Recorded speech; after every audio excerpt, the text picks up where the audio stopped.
Monsoon spell Sindh में दाखिल हो गया। आखिर बारिशें कब तक होंगी?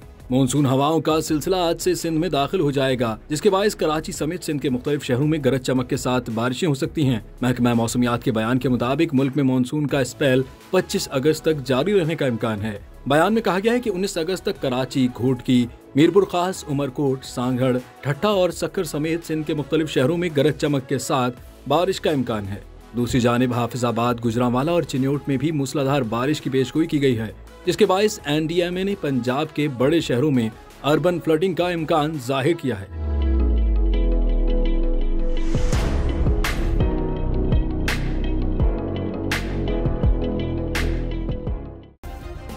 सब्सक्राइब करें और बेल दबाएं ताकि कोई खबर रह न जाए।